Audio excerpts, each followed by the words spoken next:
Hello, everybody. Welcome to the Alopecia Angel podcast, Awaken to Hair Growth. Today, I have a special guest. Her name is Gloria Niemi. She's a life coach dedicated to assisting mothers overcome postpartum depression and find happiness as a mom. After experiencing postpartum depression 7 times, it's an honor for her to get to help other moms experience the same joy and presence too. She lives in Thunder Bay, Ontario with her husband and 8 children on a massive 160-acre oasis in the woods. In her free time, she loves hiking by Lake Superior, dreaming about her log cabin, reading books with her kid, and just sitting and soaking in the silence. So thank you and welcome, Gloria. We have so much to cover today. Tell us, we know you help postpartum depression moms. Tell us a little bit of your story, how you got into this, and what are some of the signs that we can look for? I am so glad to be here with you, Johanna. A little bit of my story is I got married at 19. I had my first baby at 20. Many people, when they see me today, they're like, did you start at 12? You look so young. How do you have so many kids? But we did get started young. And there are many benefits to having gotten married that young, but there were also challenges as well. I had postpartum depression after my first. And when I was in that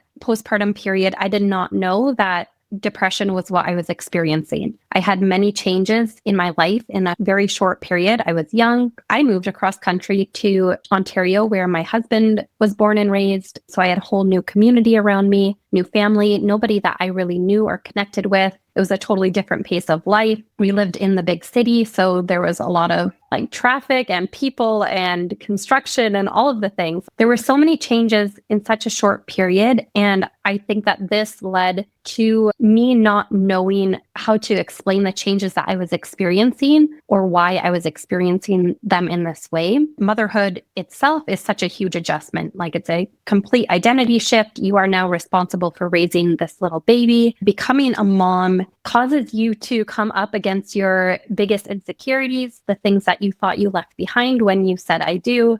You are supposed to be an adult now and responsible enough to raise this child. And if you aren't at that level of emotional maturity, then it brings that stuff up so you can work through it. But anyways, if we don't talk about this, then nobody knows that's what they are experiencing and why, especially when we think that becoming a mom is going to be the thing that makes us happy. And all of a sudden, everything angels are singing hallelujah, and we never have to do another hard thing in our life again. This can all lead to confusion and disconnection and feeling like there's something wrong, which are all symptoms of experiencing postpartum depression. So that was my experience of becoming a mom. And then I had 7 rounds of it. After each of my babies, I had some level of postpartum depression. Some of them, it only lasted a couple weeks. Sometimes it would last many months, depending on my life circumstance or how my ability to come out of that darkness and decide that my life was worth living, which we could get into that later. Through these many rounds of postpartum depression and not feeling like myself, and then I would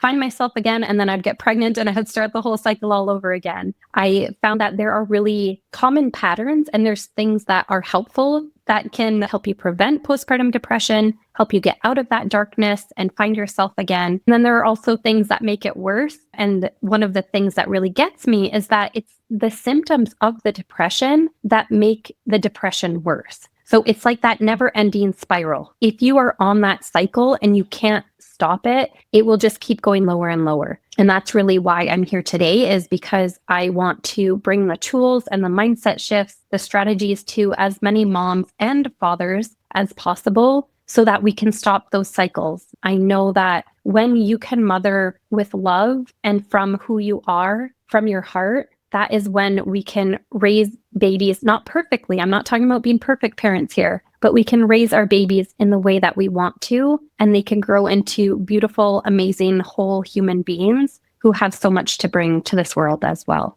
Wow, there's a mouthful there. That's a lot. So you experienced postpartum depression 7 times. You have 8 kids.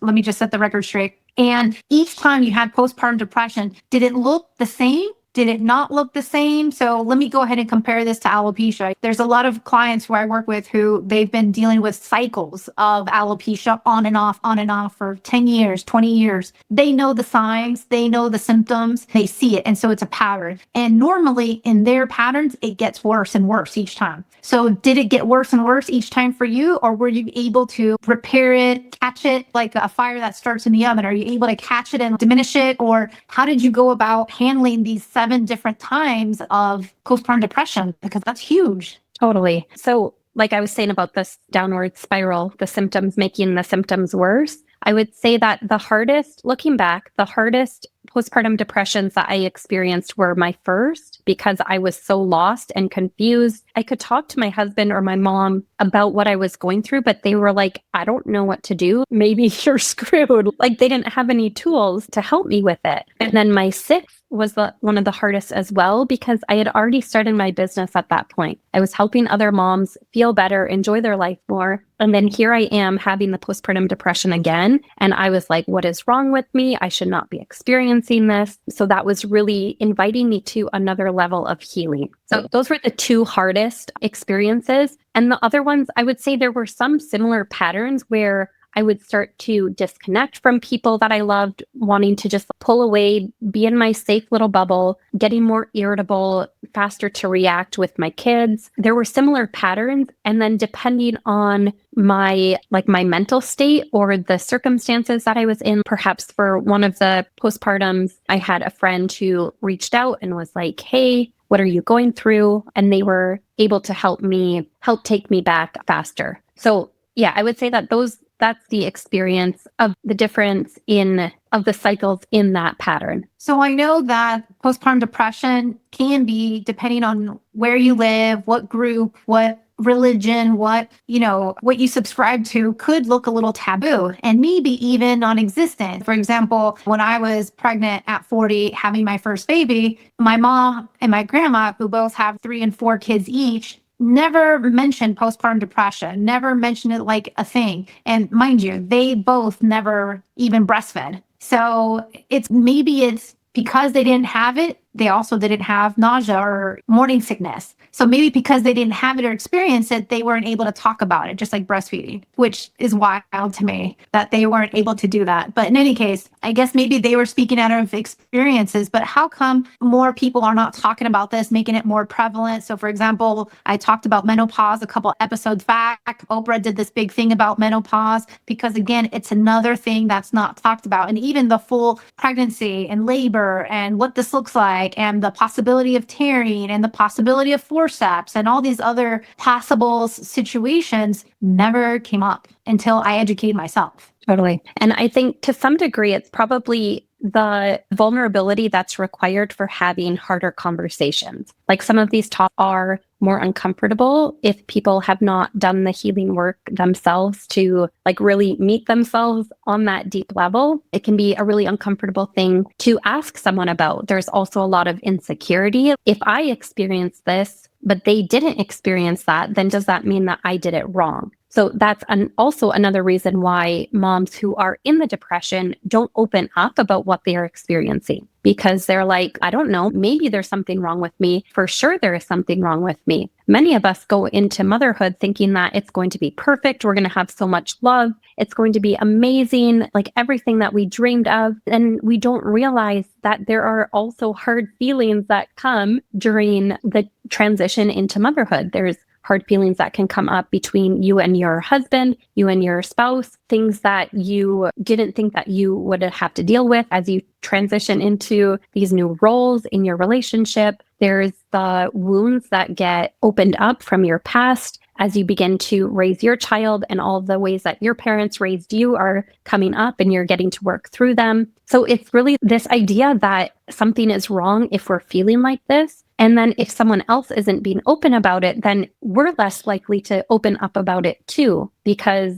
we think that there's something wrong with us or we're broken because we feel like this. But the more that people share, the more safety it gives for other people to share as well, and to recognize that even when you have really hard times or experience really negative emotions in motherhood, that does not negate or dismiss the positive times as well. Like we can embrace all aspects of what it means to be a mom. And I think that gives us the capacity to love our kids in the way that we want to love them. Do you think postpartum depression can be prevented? I think that it can. I think that the work that we're doing right now, like there is way more awareness, there's way more tools and resources available than even when my first daughter was born 13 years ago on Saturday. But there's way more awareness and tools now than there was then. When you yourself, as a mom or a mom to be, are aware of the signs of postpartum depression, you're able to have the support, like both the internal support and the external support. So people who you love and you connect with and trust, there is no need. And then I guess we could also go down the path of talking about nutrition, having proper nutrition, like lifestyle habits. That would be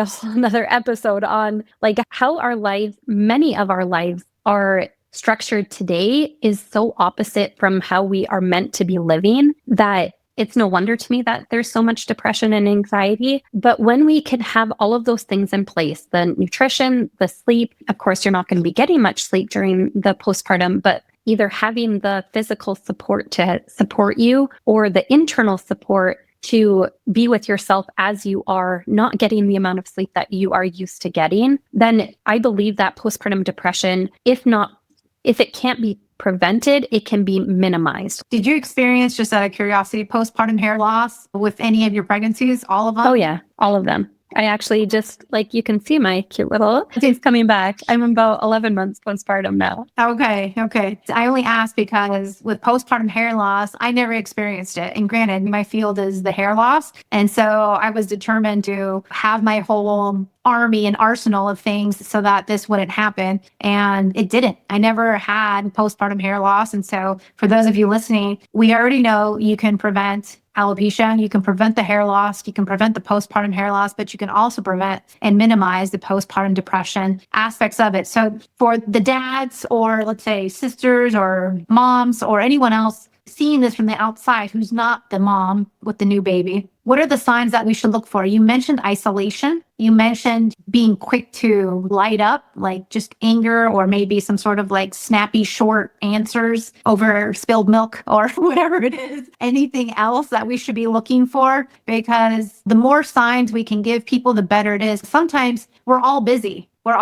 And it's hard for us to focus on others when we're always also in our own head of things to do, places to go, people to see, and all these other responsibilities we have. As new parents, or even if this is your 8th kid, you're still juggling a lot of balls. There's a lot of things in the air, and depending if or not you have support, that's why they say it takes a village. But I didn't have a village. I didn't have family and friends to help me during my pregnancy, birth, postpartum, anything. And I still don't. And so it's me and my husband, and that's it. A lot of people out there are like that. More and more, it's like that because we all live far away from family and friends. And maybe you move. And if you're like me, you've moved many times. And whoever you've trusted before, it's like it takes time to trust again, especially with your newborn. It's like you're not just going to give them to any babysitter. No, that's not happening. And so what are some of the extra signs that we could pinpoint that potentially there's something here? Yeah, since it's so individual for each of us, I would say the main thing to look for is if they are not being themselves. Yes, it is normal to have an adjustment period. Like you mentioned that maybe 12, 24 hours you felt that could have been depression,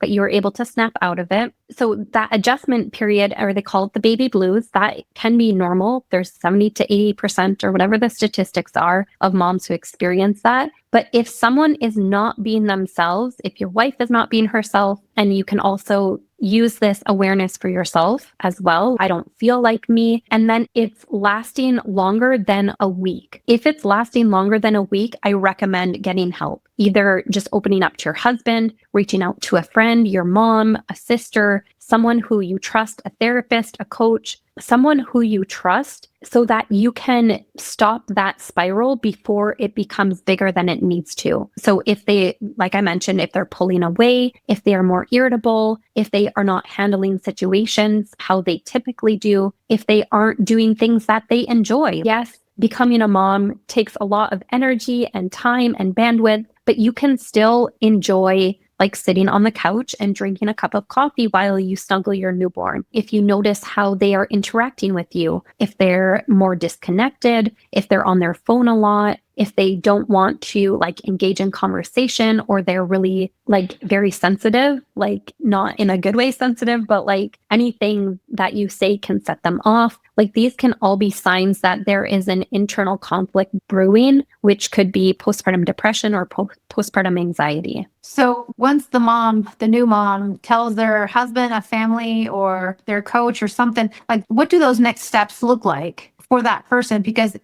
I'm only just trying to compare this ever so slightly to my own alopecia situation. I told you earlier, like I told my family I had alopecia. I showed them my bald spots in the back of my head, and my mother gasped, and then everyone else was quiet. And no one said anything else after that. They were quiet, non-supportive. How can we help? None of those things came out of their mouth, and they knew that they couldn't help me because that's my hair loss. What are they going to do? And so in many ways, what are those next steps for the person going through the postpartum depression? Because yes, you tell somebody, but then let's say that falls on deaf ear. Let's say their own mom went through it and she's tough it out. Or because she's from a different generation and she's suck it up. Okay, so what does that person do? I would recommend working with a therapist. Like that's the first step. There are people who recommend that you reach out to your doctor, which like, of course, that is to your discretion. Again, that would be a whole other conversation. I don't agree with medicine. I believe that there is a time and place for it, but probably the majority of the people who are listening to this, medication isn't the first answer. It's not the first line of defense, but I recommend reaching out to a therapist. That in itself can be overwhelming. It can be like, who do I talk to? How do I get a hold of them? What if I don't connect with them? What if it doesn't work out?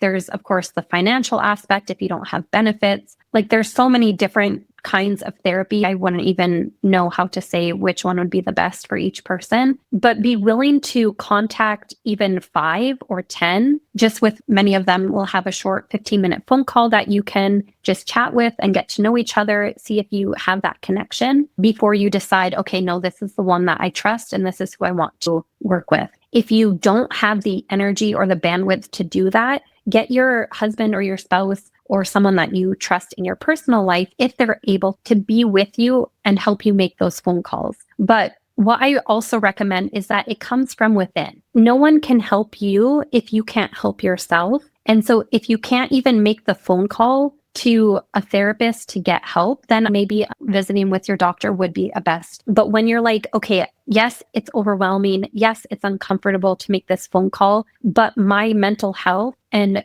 my ability to be here as a mother for my children is important enough to overcome that negative emotion. And so I'm going to make this phone call. That shifts something inside of you, and that already stops that negative spiral that you are on. That puts you on a trajectory headed towards health and happiness and healing. So when it comes to postpartum depression, what are some of the symptoms or things, and how bad can it get? So for example, with alopecia, you can go bald. You can lose all the hair on your head, eyebrows, everything on your body. And it can get really bad mentally, physically, emotionally. You can get a second or a third autoimmune disease. The list goes on. So what are some of the things that we can see with postpartum depression, and how bad can it get? So I like to view depression as a sliding scale. So some people view depression as like a one picture box. Like the only way that I know that I have depression is if I am laying in my bed all day, I've got a dark hoodie on, my hood is pulled over my head, and I'm just crying and I can't do anything. And that is one picture of depression.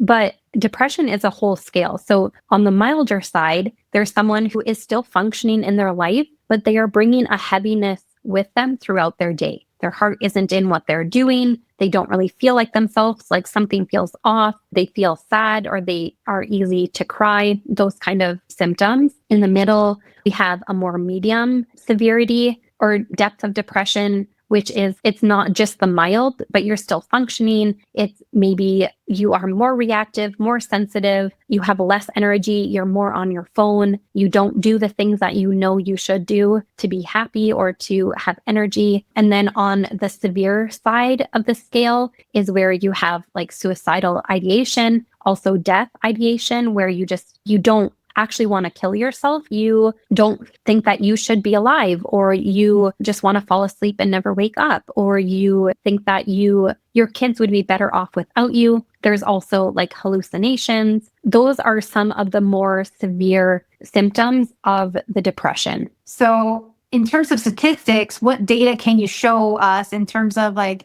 how many women are affected by postpartum depression? How many women speak up? How many women get the help? How many women, any data that you can share with us, whether it's Canadian based or American or anything else or internationally? The only statistic that stands out in my head is that 1 in every 4 women will experience postpartum depression. And as for tracking the percentage of women who reach out, like that would be a really hard number to track because most people just either deal with it on their own or they never deal with it or they want to pretend that it never happened. Like they just put it in a little box and put it up on a shelf in their mind and that's the end of it. So I don't know how, those are some interesting things that I could do some research on after this, but I don't know how we would even track that. What resources are there for people going through postpartum depression right now? Let's say they're like, Gloria, I love this. Where can they go for more resources? So one of my favorite websites is Postpartum Support International, PSI. They have a huge database. They have many therapists who have done postpartum specific trainings, and that would be an excellent resource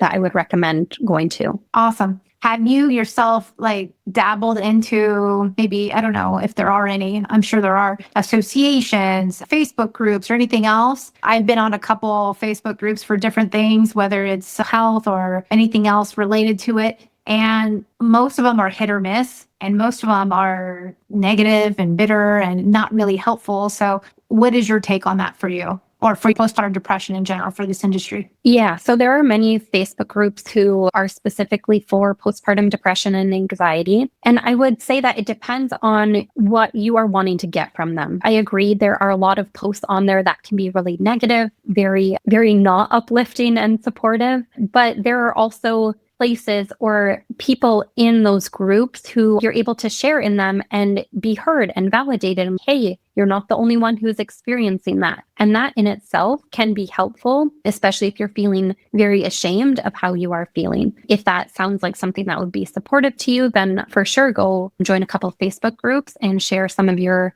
thoughts and experiences in there. What are some takeaways or some tips that you would give somebody who knows somebody who's going through it right now? Besides going to PSI, getting a therapist, or what other things can they do right now and implement or maybe assess or evaluate to see what may be needed right now or like those next steps? The first thing that comes to mind is just to reach out to them. Tell them, sometimes it can be a hard conversation to have, but just say, hey, I see that you haven't been yourself lately. I wanted to open up a conversation and see how you're doing. If there's anything I can do to support you here, if there's something that you are needing either from me or if I can help you get it from somewhere else. It makes me think of one of my postpartums when one of my sister-in-laws, or I guess I had initiated this phone call. We were talking about something that was coming up in our relationship that was challenging for both of us. But when I had reached out to her and we were having this conversation, she was like, yeah, I've noticed that you haven't been yourself, but I'm just like, I don't know what to do for you. I hope that you get better. And that really hurt because I was like, you notice that I'm not being myself. The most loving thing that someone can do is say, hey, you aren't being yourself. And I know this isn't how you are or how you want to be. So what can we do to help you? Like that. When someone is able to go that extra mile to love and support you when you are having a rough time,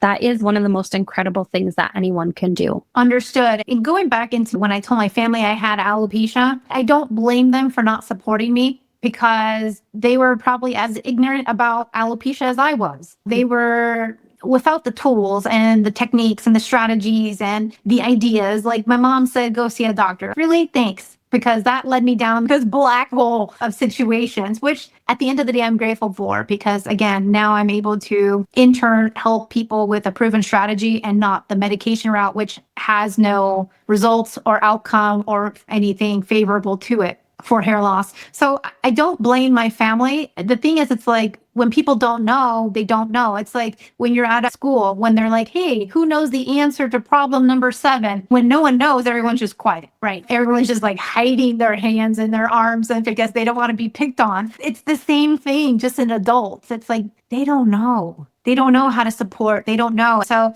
this is why I wanted to bring you on because I don't know. I don't know how to support moms around me, my friends around me who are having babies, whether it's their first time or 10th time, figuring this out. I guess from a friend standpoint or family friend standpoint, and this is me moving back to the US, only now have I heard of like food trains where every person makes a meal so that the new mom doesn't have to cook for a week or 2 weeks. This was never a thing in the Netherlands. This was definitely not a thing in Japan. I've never heard of this in Latin America, nor in any of the 5 other states that I've lived in. Granted, I wasn't having kids at that time. And so only now am I a mom, and all these things have perked up. I'm just trying to think outside the box. Like, besides the food train, which is something I learned here in the US that people do, I had no idea people do this. What more can we do to support any new mom, whether or not they have the postpartum depression or not, to facilitate and help them? Yeah, to help them better. I know a lot of times in churches they do this, whether you're young or old, because my heart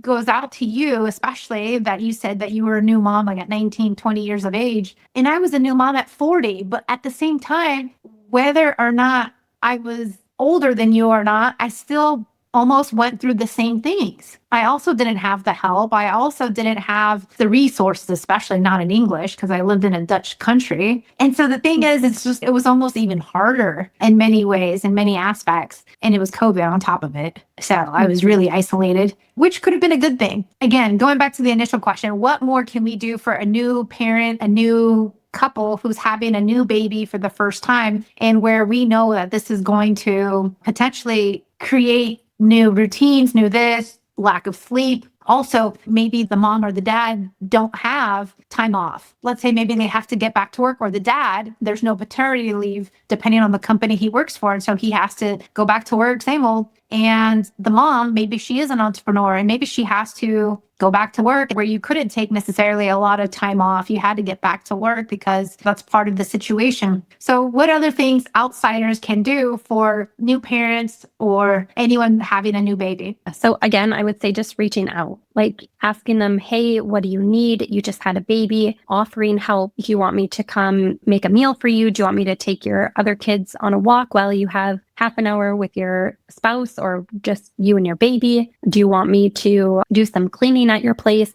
Like, depending on the level of your relationship with that person, how much you love them and care about them, what kind of support you genuinely want to offer. Because another thing to keep in mind is people know when you are doing something like just because, and you don't actually want to be doing it. If you feel obligated to, or if you actually are doing it because you want to, like it's coming from your heart. And 10 times out of 10, someone is going to want something that comes from your heart versus something that you feel obligated to do. Any of those things that I recommended, if there's a way for you to financially assist them, or even just being an ear to listen. Hey, I've had 3 kids myself maybe, and this is your first kid. I'm here to listen. If you ever want to chat about anything, I'm here for you. How can my listeners connect with you, Gloria? And is there anything else that you'd like to leave us with? Okay, they can connect with me on Instagram. I'm at Operation Happy Mom, and then come find me on my website. It's just my name, glorianiemi.com. I'd love to connect with you further. So if you are dealing with postpartum, if you're dealing with being a new mom, if you're dealing with this is your 10th kid and you have no help,